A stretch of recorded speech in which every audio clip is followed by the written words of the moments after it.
돌파하지 못할 난관은 없다고 생각하고 있습니다. 그 죽음이 두렵기 때문에 기술 발전을 안 한다고 하는 그건 넌센스입니다.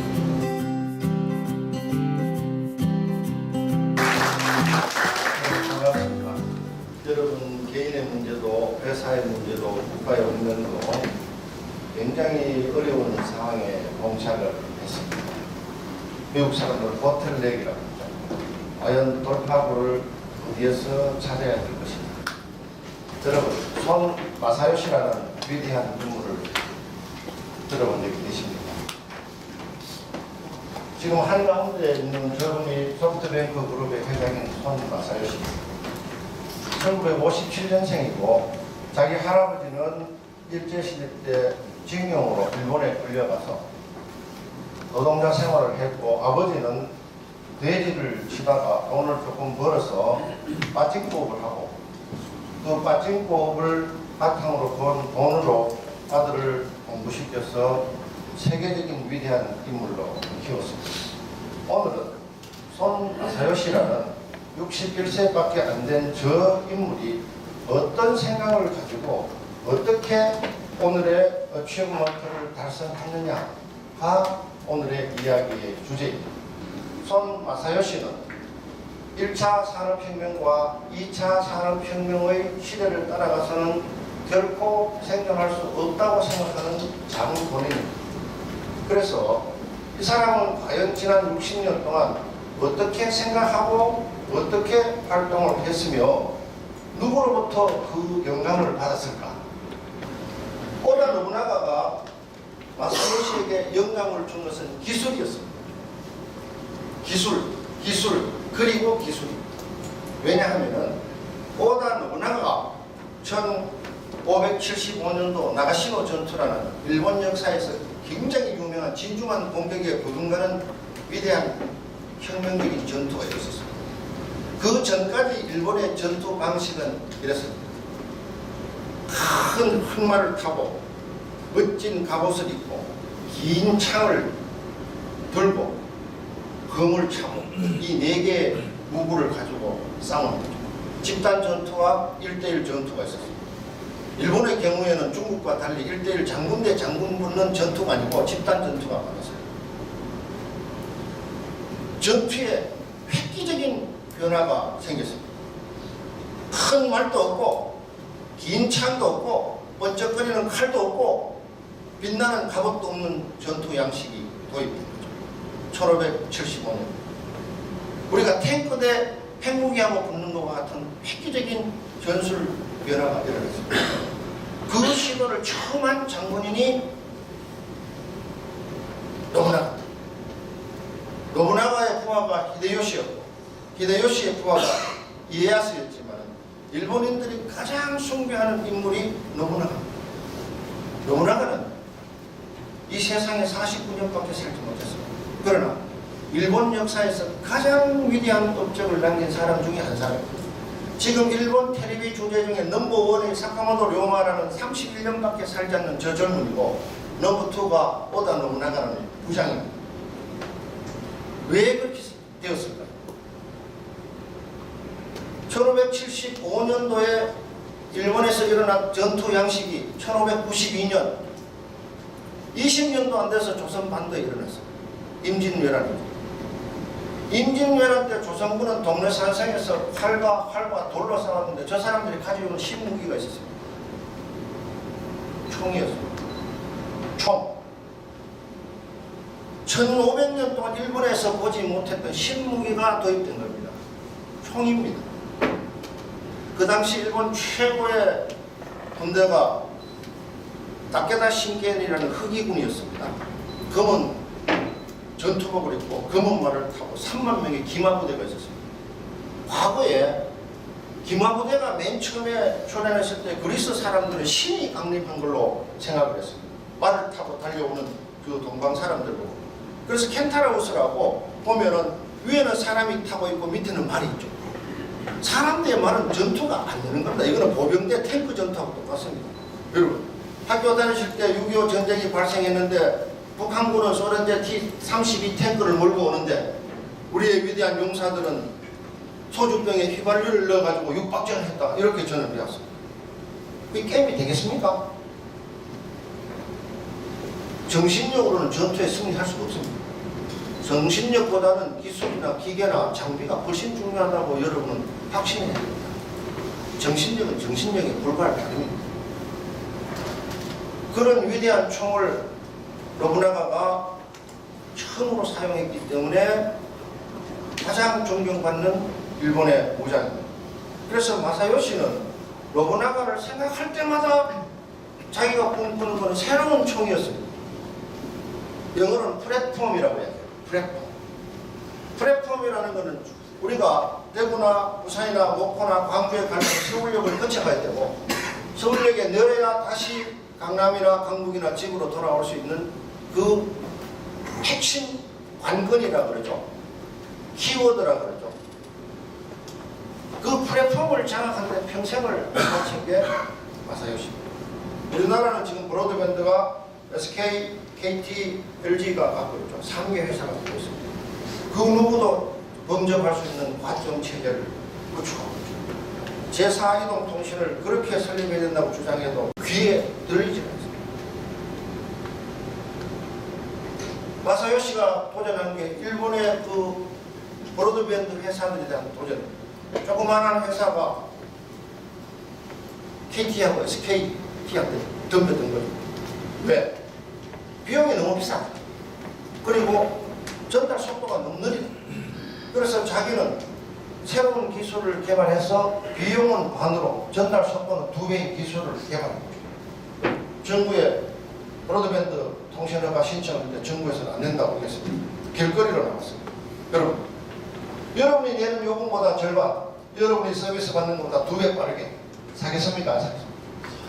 당연하죠.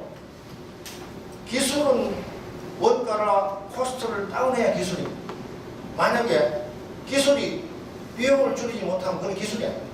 오늘 여러분 한번 생각해 보십시오.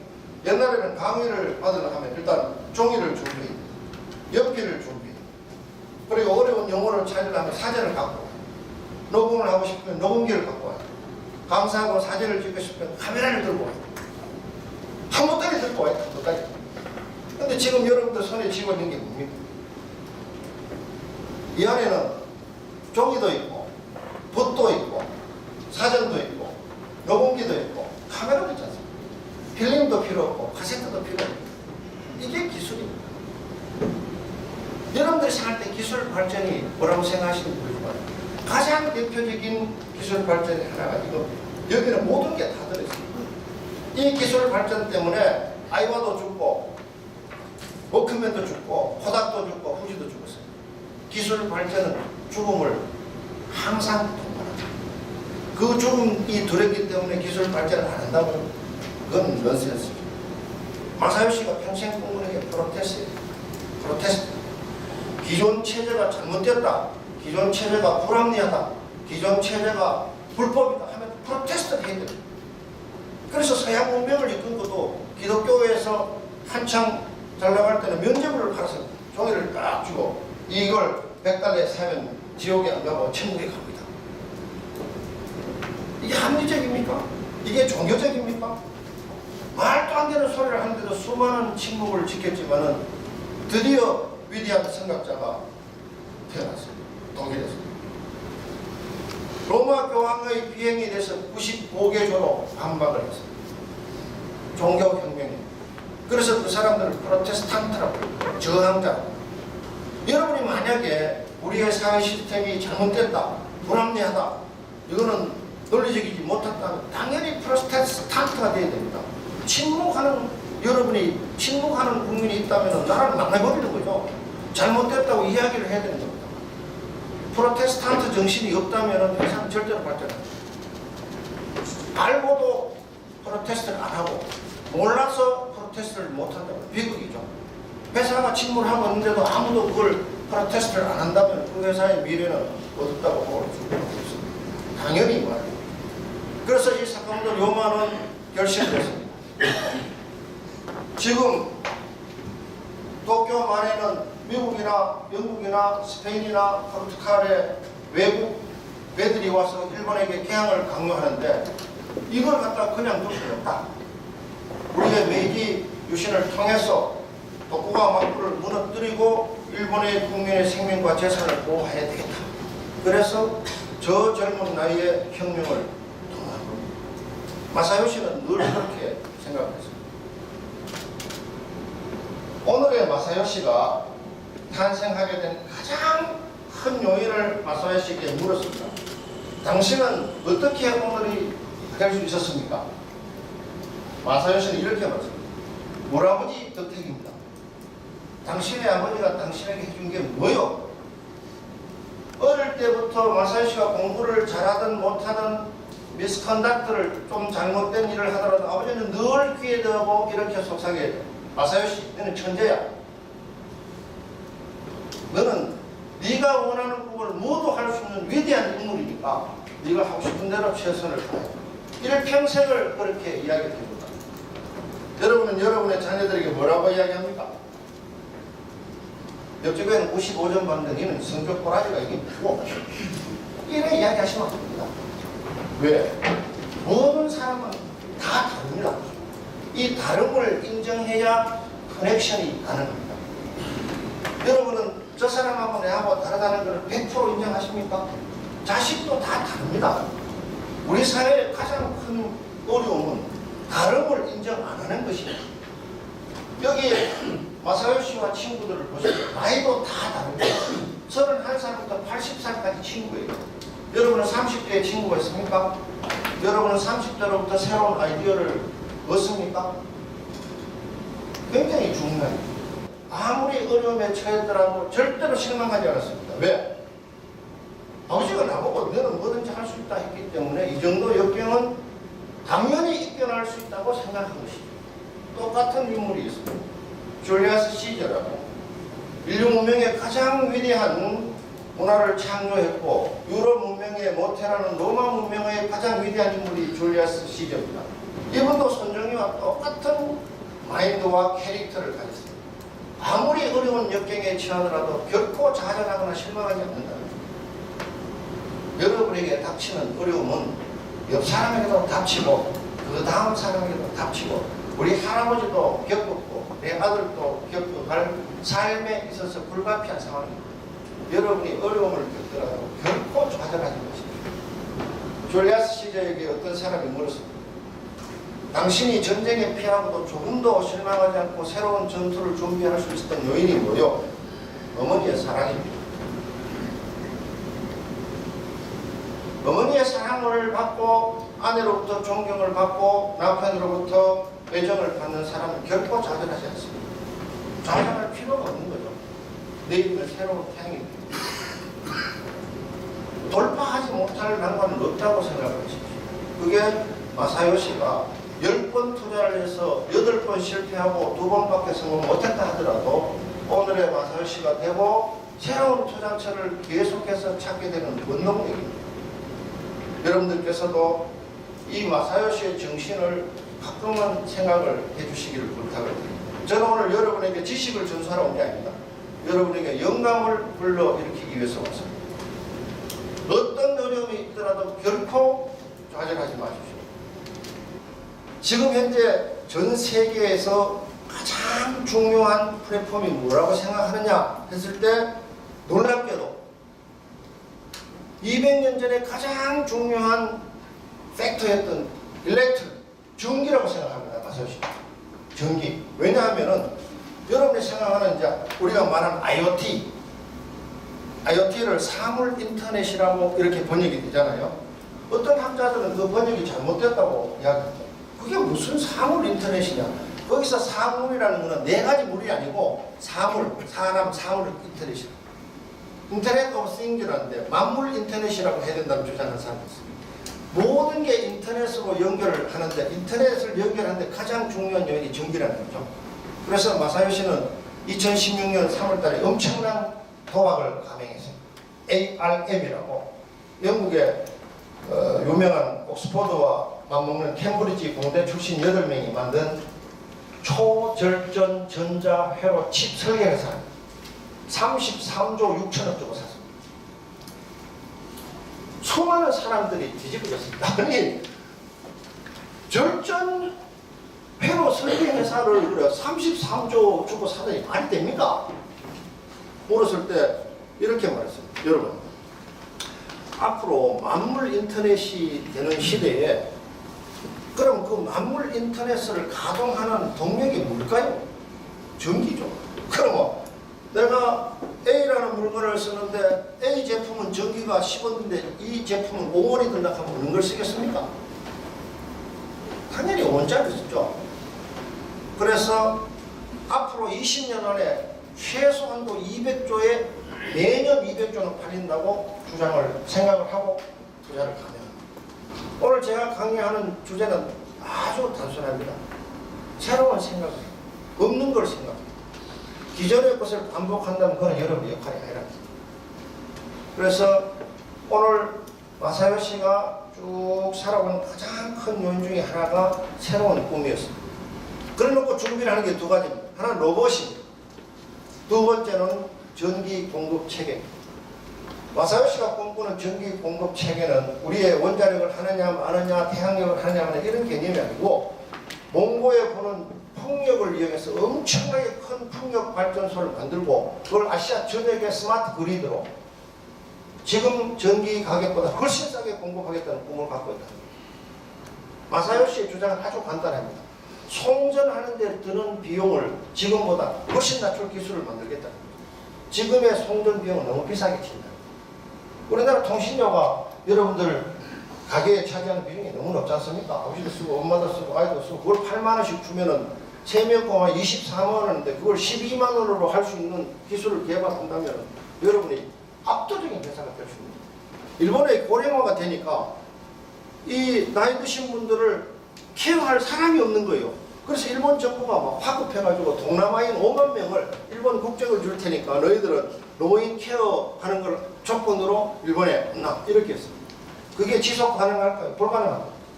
그래서 마사요시는 로봇이 지금 현재는 1단계입니다. 서서 응답하는 로봇. 두 번째는 지금 마장동 이마트에 나온 빼빼라고 걸어다니는 움직이는 로봇.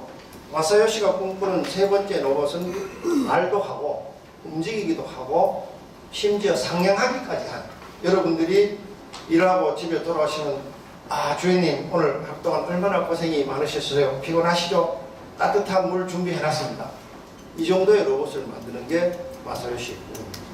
인간이 해야 될 어려운 힘든 일은 유리창 청소라든지 용접이라든지 페인팅이라든지 이런 거는 지금 다 로봇이 하고 있지 않습니까?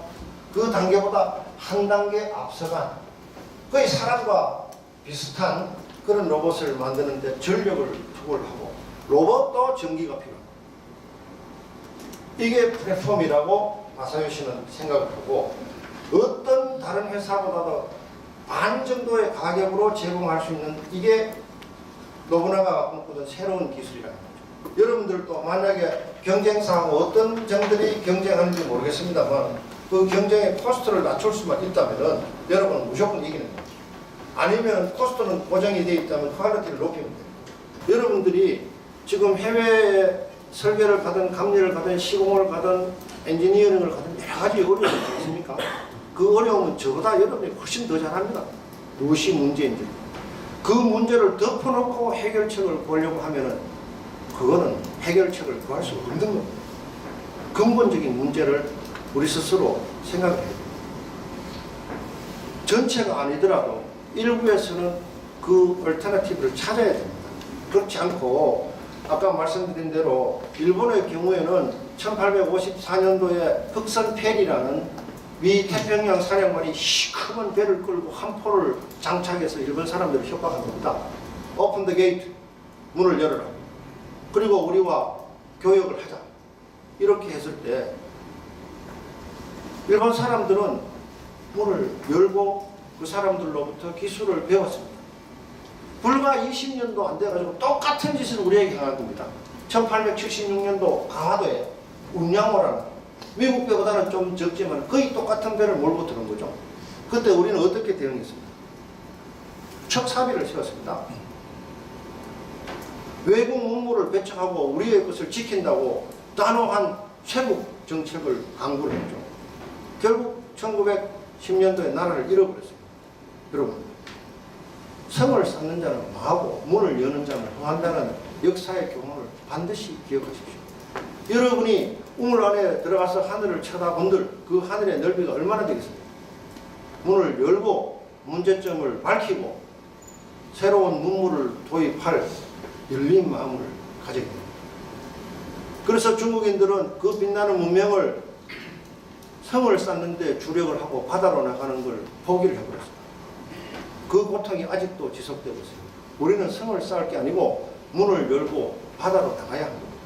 여러분이 갖고 있는 고정관념이나 기존의 방식이 절대적으로 옳다는 생각을 버리셔야 됩니다. 옷을 벗고 새로운 세상으로 나가겠다는 결의를 젊은이들은 겁이 나서 못한다 하더라도 회사의 수뇌부인 여러분은 감행을 해야 됩니다. 그렇지 않고 현실에 주저앉고 기존의 사고방식에 사로잡혀 있다면 탈출구나 돌파구는 없는 겁니다.